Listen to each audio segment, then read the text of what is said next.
Olá, sou Marina, sou pesquisadora voluntária no Grupo de Estudos em Psicologia da Saúde, o GEPS, da UFBA e MS-CAT, e venho apresentar o artigo do qual sou coautora, Evidência de Validade com base nas relações com variáveis externas da escala de ansiedade generalizada para adultos, a EAGA, sob a orientação do professor Dr. André Pereira Gonçalves. Aqui estão os tópicos da apresentação, que são introdução, metodologia, resultados, discussão e referências. O transtorno de ansiedade generalizada é definido como estado de ansiedade e preocupações excessivas focados em múltiplos eventos cotidianos de duração desproporcional ao impacto real e de difícil controle.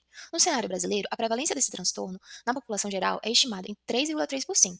Diante dessa alta prevalência nacional, torna-se muito importante a construção de bons instrumentos de mensuração da sintomatologia ansiosa. A escala de ansiedade generalizada, EAGA, é um instrumento de autorrelato, desenvolvido para rastrear os níveis de TAG na população adulta. Ela é respondida em uma escala Likert, e a base teórica para o desenvolvimento do conteúdo dos itens dessa escala foi a CID-11. A EAGA é composta por 63 itens distribuída em 7 fatores. O objetivo desse estudo foi verificar a evidência de validade com base na relação com variáveis externas para a EAGA, utilizando associação com medidas e construtos similares e por meio da verificação da capacidade discriminativa da escala em um grupo patológico e saudável. Desenvolvemos 4 hipóteses para este estudo. Espera-se. Hipótese 1. Uma correlação positiva de forte magnitude entre a EAGA e H7. H2. Uma correlação positiva de forte magnitude entre a EAGA e o instrumento de depressão. H3. Uma correlação positiva de forte magnitude com prejuízos internalizantes. E H4. Que participantes que relataram diagnóstico de transtorno de ansiedade fornecidos por um psiquiatra ou psicólogo apresentem médias mais altas em comparação com aqueles que não têm tal diagnóstico. Como método, nós tivemos uma amostra de 653 pessoas com idade de 18 a 76 anos. As características sociodemográficas mais prevalentes, a maior parte das respondentes foram mulheres de cor branca, cursando ensino superior atualmente, de estado civil solteiro e morando na região Nordeste. 36,6% também relataram algum diagnóstico de transtorno mental, 12,9% indicaram tentativa de suicídio ao longo da vida e 9,6% pensam em cometer suicídio atualmente. Aqui está a tabela das características sociodemográficas.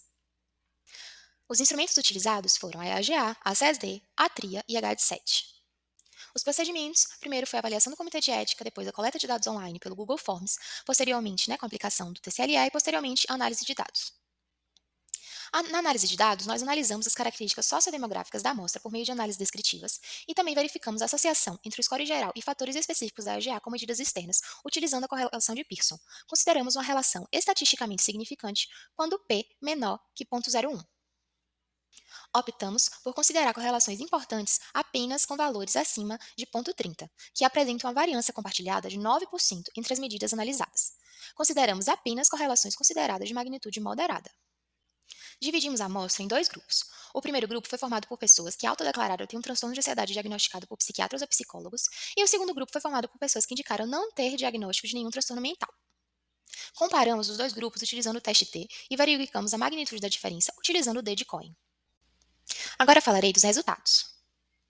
Em relação à correlação da EAGA com medidas externas, os resultados indicaram que as correlações entre a EAGA e as medidas externas, em sua maioria, foram positivas, de forte magnitude e estatisticamente significativas. Apenas uma correlação apresentou valores abaixo do ponto de corte adotado para o estudo, ponto 30, o fator preocupação da EAGA com relações interpessoais. A relação mais forte do fator geral de ansiedade da EAGA, conforme esperado, foi com o score de outra medida de ansiedade. Aqui está a tabela da correlação da EAGA com medidas externas. Em relação à comparação dos grupos patológico e saudável, os resultados indicaram que todos os fatores foram capazes de discriminar os grupos formados por esse estudo. O grupo patológico apresentou as maiores médias, com diferença significativa em todos os fatores específicos e no fator geral da EAGA. O tamanho da diferença variou entre pequena e alta. Aqui está a tabela da comparação dos grupos patológico e saudável. Entre grupos, os fatores apresentaram diferença pequena, o fator problema do sono e o fator concentração. 2 fatores apresentaram diferença com tamanho de efeito médio, irritabilidade e inquietação. E 3 fatores apresentaram tamanho de efeito interpretado como alto, o fator geral da ansiedade, preocupação e sintomas físicos. Agora falarei da nossa discussão. As 4 hipóteses formuladas foram corroboradas por esse estudo. A hipótese 1, a associação mais forte entre a EGA e as medidas externas, foi com GAD-7. Todas as correlações foram interpretadas como fortes em magnitude. Já a hipótese 2, os resultados indicaram correlação positiva de moderada a forte entre os fatores da EGA e a intensidade dos sintomas depressivos medidos pelo CSD. A hipótese 3, também pode-se observar correlação positiva e de forte magnitude com prejuízos internalizantes, fornecendo evidências consistentes para a adequação da EGA para medir sintomatologia ansiosa. A hipótese 4, participantes que relataram ter o diagnóstico de ansiedade apresentaram médias mais altas nos fatores da EGA em comparação aos participantes sem diagnóstico psiquiátrico. Quanto às limitações, a região sul e norte juntas representaram menos de 10% dos respondentes. A amostra clínica constituiu-se em participantes que relataram ter um diagnóstico de ansiedade no momento do questionário. Então, é válido pesquisas futuras que investiguem as propriedades psicométricas do EAGA em amostras representativas nas regiões sul e norte e com amostras clínicas mais específicas, como pacientes ambulatoriais diagnosticados com TAG. Os resultados desse estudo demonstraram evidências consistentes de validade do EAGA em relação às variáveis externas e indicam que as evidências de validade para a EAGA apoiam seu uso como instrumento de rastreamento do transtorno de ansiedade generalizada na população adulta. Estudos futuros precisam avaliar a precisão diagnóstica da EAGA e incluir amostras clinicamente verificadas. Além disso, seria benéfico determinar se a EAGA pode realizar um diagnóstico diferencial entre transtorno de ansiedade generalizada e depressão, por exemplo.